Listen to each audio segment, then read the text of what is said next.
Lots of strange and peculiar things have been happening at Marie's house, and Marie hasn't thought of an explanation for any of them. Fortunately, her thoughts were interrupted when she saw that Frankie was sitting by the door, tail wagging, thump thump. Frankie was going to need a good drying off before entering the house. Duty called, and Marie was never one to procrastinate. Back inside, boots off, slippers on, coat on the peg. I certainly talk to myself a lot. Maybe too much, Marie said, as she wiped off the ice that had made little balls between Frankie's toes.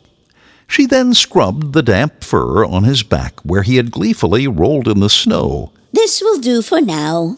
Marie walked to the sink to wash her hands.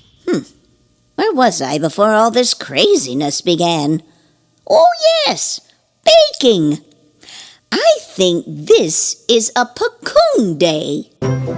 Pecoons were a melt-in-your-mouth powdery cookie that Marie made from a recipe passed down from her grandmother's grandmother. Marie remembered helping make them ever since she was a little girl. That was a very long time ago. The ingredients were simple: flour, confectioner's sugar, pecans, a splash of vanilla, and butter. Lots of it. Marie opened the refrigerator. She pulled out a pound of butter and shut the refrigerator door. She unwrapped the butter and placed it in her grandmother's big yellow bowl. Now for some arm exercise. Marie took an old wooden spoon and began scraping the butter against the inside of the yellow bowl. This was the way her mother and grandmother always did it. Frankie and Jinx could smell the butter as Marie was creaming it in the bowl. That should do. As she splashed a little vanilla into the butter and mixed it in, Marie opened a bag of chopped pecans and poured them into the mixture. She washed her hands to prepare for the final mixing. This was the best way to make sure the pecans would be evenly distributed. Marie wrapped one arm around the yellow bowl and held it tight. Then she plunged her free hand into the buttery dough, squishing the pecans with her fingers over and over until the dough became one big gooey butter nut ball. Back to the sink to wash her hands again. Preparing the cookies for baking, Marie pinched a small bit of dough out of the yellow bowl. She rolled it between her hands and formed it into the size and shape of her own index finger. She then placed the rolled dough onto a flat pan and pinched another bit of dough, repeating the process over and over until the dough in the yellow bowl was gone and the flat pan was now full of lady fingers. She slid the pan of raw cookies into the oven, turned the temperature to 250 degrees, and set the timer for an hour. Well now, I think I will put the pretty holiday lights on in the living room and sit for a bit. Marie had a fireplace in her living room, and the mantel was draped with a blanket of soft white cotton. On it were numerous trinkets, some of which she had as a child: a snowman's snow globe, a miniature sled, a mohair camel, a choir of singers made of wax, and a brass bell. These were some of her favorites that she had arranged with care and framed with a string of colored lights. Beside the fireplace was a small table with a tiny evergreen tree dotted with delicate ornaments, each with their own story, and on top of the tree a silver star. Next to the tree was a menorah, a beautiful silver candle holder with 9 rosebud stems, a gift from her aunt years ago. Beeswax candles and matches in a handmade wooden box sat beside it. And beside the box was a 4-sided wooden top that Marie and her cousins would play with, spinning it to win chocolate coins when they were children. Marie loved the winter holidays, many different traditions, and all of them sharing a common theme: kindness, gratitude, caring, and love. Marie closed her eyes. Flash! "Hello, Marie," a voice boomed at the same instant. This flash was brighter than the others. It blinded her momentarily. The sharp glow softened, and Marie found herself looking into a pair of kind, sparkling green eyes. Before her was a man with a long, snow-white beard. He was wearing a long green velvet robe with a hood trimmed in shiny blue embroidery. His trousers and sash were both a deep crimson red, and even though the hood of his robe covered his head, she was sure he had white hair. But most curious of all, there was something different about his ears. "I tried to get your attention earlier." His deep voice was strong, but somehow soothing. Marie gathered herself. What? Who are you? "Ha ha ha!" The bearded man chuckled. "I am known by many names, but you can call me Joe. Joe? J-O-E. Jolly old elf." You look pretty big to be an elf. "Marie, you are not the first to say that. Or should I say we, can change size as well as appear and disappear, depending on the situation." Marie raised an eyebrow. We? There are more of you? "Oh, yes. Not to brag, but I happen to be Chief Joe, and this is why I want to talk to you, and why I tried to get your attention earlier. Through the ages, I have traveled the world in winter time. I bring gifts that my helpers make at the North Pole." Marie squinted her eyes. Wait, I think I know this story. Are you telling me that you are... "Ha ha ha! As I said, I am called by many names. Kris Kringle, Papa Noel, Grandfather Frost, St. Nicholas, just to name a few. Mostly what I do is bring joy. Maybe I should add that to the list. J-O-Y for Jolly Old Yule.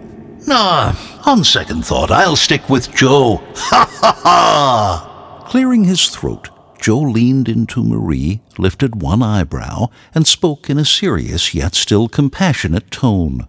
"Marie, my work has become harder this last century. Earth needs special care more than ever before, and that includes all of the creatures that live here, not just people. I've watched you through the years.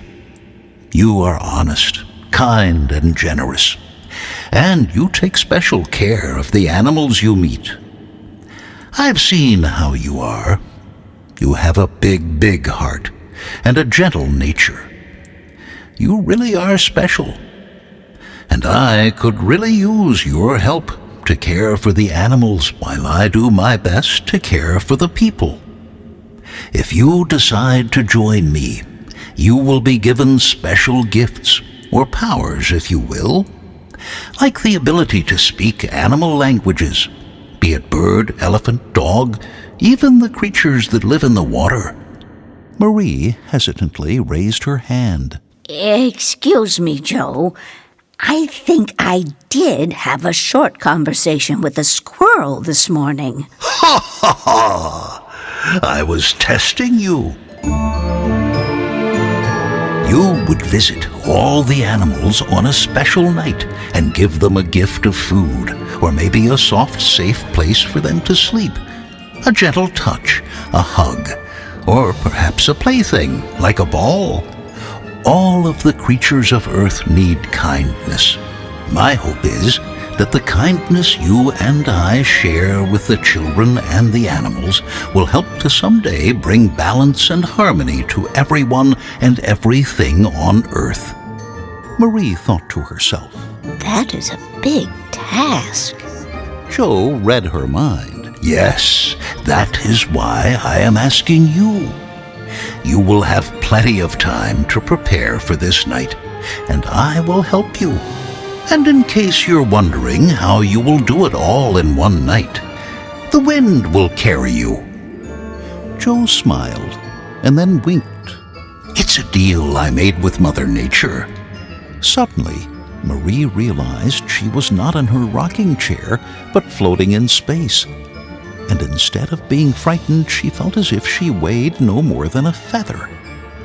Joe reached up to the twinkling stars that were surrounding them and pulled what looked like a brilliant, sparkling diamond from one. If you would like to accept this responsibility, just reach for a star, and when you see the shimmering jewel, take it. Joe lifted the diamond back up toward the star, and with a flash, he vanished. Marie's eyes flew open. She was in her rocking chair. Jinx and Frankie were sitting on the carpet looking at her, slightly annoyed. The cookies! Marie leapt from the chair and ran to the kitchen. She turned off the timer on the oven, grabbed the padded oven mitt, and opened the oven door. Whoosh! A blast of warm air mixed with the delicious sweet smell. Marie slid the hot pan from the oven and placed it on the cool tile counter. Then she opened a new bag of powdered sugar and poured it all into a deep plastic bowl. Marie had made these cookies many times over the years, and as she rolled the cooled cookies in the powdered sugar and placed them in the tin, she went through the motions as automatically as one breathes or as one's heart beats. Her thoughts, however, were racing. Was it a dream? It felt so real. Joe? Joe, jolly old elf. Did I really have a conversation with a squirrel on the subject of dog poop? I swear I heard Jinx say that she was going to clean Frankie's ears, and then she did. I mean, Jinx and Frankie always watch what I do in the kitchen.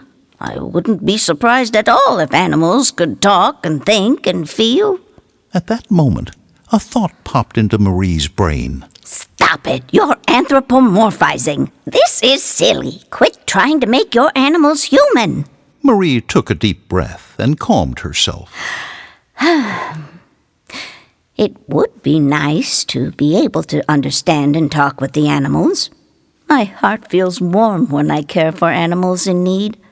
The squirrels and birds that make their homes in a tree can't know when a person is going to chop it down. Their whole way of life has to change when their home is destroyed. Where they find their food, where they sleep, what new path they must take to be safe from larger animals. If that dream, or whatever it was, is true, I think I should like to help Joe bring kindness to the world, even if it is just one day a year. Joe, jolly old elf. Well, if I were to do that, I should like to be called something other than Marie. She thought for a moment as she rolled a cookie in the bowl of powdered sugar. Unexpectedly, a name came to her. Aunt Elfie! Flash! A light appeared from the bowl of powdered sugar. At the same time, a deep voice boomed, Ha ha ha! Reach for the star. Surprised, Whoa! Marie flung the plastic bowl of powdered sugar up with such force that it hit the ceiling fan, spewing powdered sugar everywhere, flying onto the top cabinet door, bouncing off the handle, spinning to the other side of the kitchen, where it ricocheted off the faucet on the sink, down to the kitchen floor, and rolling like a nickel before settling to a stop, empty. Through the cloud of confectioner's sugar, Marie could see that the entire kitchen was as powdered as the pecoons. Frankie and Jinx were powdered too. However, they didn't seem to mind as they licked the sweetness from their fur as well as the floor. Marie didn't need a mirror to know that she too was coated like a cookie. Frankie stopped mid-lick and ran to the front door barking with excitement, leaving a trail of white paw prints. Who in the world is that? It's too early for Jamie and Brian to be back from downtown, Marie said as she quickly walked to the front door. Frankie was jumping up and down like a pogo stick. Frankie, please get back so I can see who it is. Surprise! Yelled Jamie and Brian as they gestured to Marie's snow-shoveled, completely cleared sidewalk. A look of bigger surprise came over their faces as they saw that Marie was covered in what looked like thick white dust. And Frankie, too. Peering into Marie's living room, they could see white footprints from both Frankie and Marie on the carpet leading to the door. It's a surprise, all right. Opening the door further, Marie noticed that the snow on her walk had been neatly shoveled to one side. Oh, thank you so much for doing that. Why are you back so early? Surely not to just shovel my sidewalk. Jamie and Brian stepped into the house, wiping their feet as Frankie wiggled back and forth, making little commas with his body, wanting pats from his friends. "Yes, we are early. This is part of the surprise," said Brian, giving Frankie a good scratch on the butt. Jamie smiled. We have just made arrangements to work from home permanently. Oh, I guess this means you won't need me to watch Frankie anymore. No. Frankie adores you, and you can have him over as much as you like. We still will have to work. It will just be from home. We don't need to change his schedule at all if you want, and we will be close to help you with everyday things, too. Like shoveling snow, or take you to the store. Or clean the whatever it is that made white footprints all over your carpet. Do I smell cookies? Yes. I had an explosion of powdered sugar in the kitchen just before you rang the doorbell. That is what is on the carpet. Marie led them around the corner to the kitchen.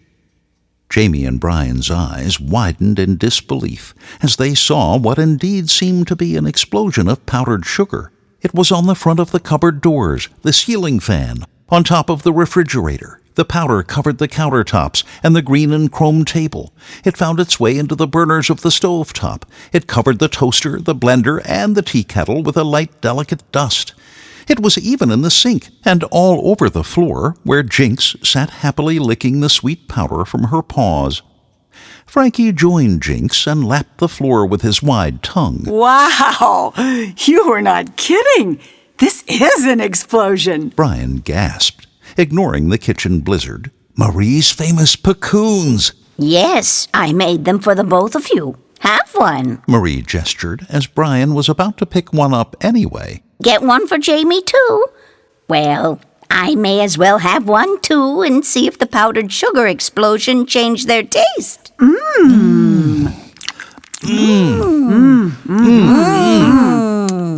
They nodded in agreement that nothing was wrong at all with the taste of the cookies as the buttery nuttiness melted in their mouths. Jamie dusted off the chair that sat by the green chrome table. Marie, have a seat. We'll clean this up, and you be the director who will tell us where to put things. "I'll fix us some tea," Brian said, dusting off the kettle. "Looks like Jinx and Frankie are already at work cleaning the floor."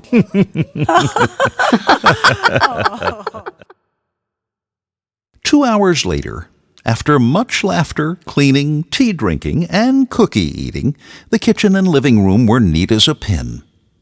Brian, Jamie, and Frankie walked with Marie over the now clean carpet toward the front door, a tin full of cookies in hand.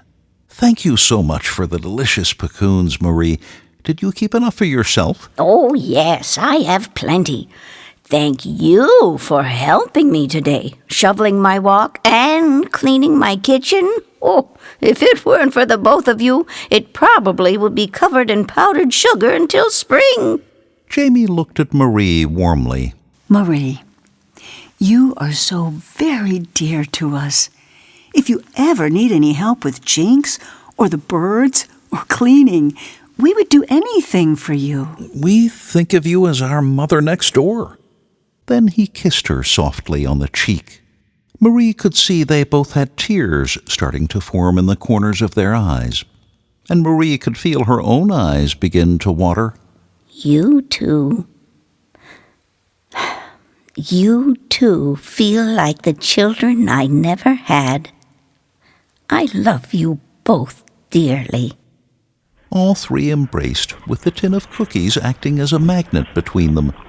Marie could feel Frankie licking her hand. Well, I will see you in the morning, Marie said to Frankie, scratching his ear. Marie watched Jamie, Brian, and Frankie leave and softly closed the front door, turning the lock with a click. Jinx was sitting by the rocking chair. My, it got quiet quickly, didn't it, Jinx? Marie turned on the radio. It was always tuned to the classical station. She sat in the rocking chair and patted her lap. Jinx sprung up on cue, and Marie stroked her fur. This has been an extraordinary day, Jinx. Marie observed as she looked out the window. Look, it's already starting to get dark. Tomorrow we will light a candle at this time. Marie turned her head back to her fireplace, with the lights and figurines sitting on the cotton snow, then to the table with the twinkling tree and menorah. Did you talk to me today, Jinx? Marie smiled and closed her eyes. At that very instant, a flash, brighter than any of the other flashes, consumed her as a soothing, deep voice called from afar, Reach, Marie. The next moment, she felt lighter than air, and once again she found herself floating in space with stars all around her. One star, however, outshone all the others, and as it moved toward her, something inside it began to spin faster and faster. It was the jewel, sparkling with every color she had ever seen in nature. And it was there, right within her reach. Was this truly what she wanted to do? Marie paused and took a deep breath, and then slowly reached out her hand. She closed her eyes and summoned the jewel. And as it touched her fingertips, she whispered, I'm Aunt Elfie.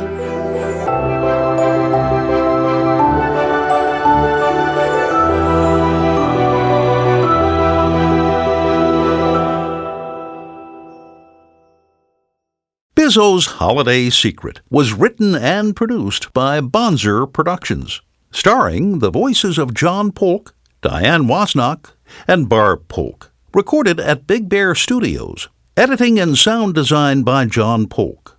Music from Envato's Audio Jungle. Original cello and violin music by LaTanya Peoples. Artwork by Karen Gersh. Copyright Bonzer Productions 2022.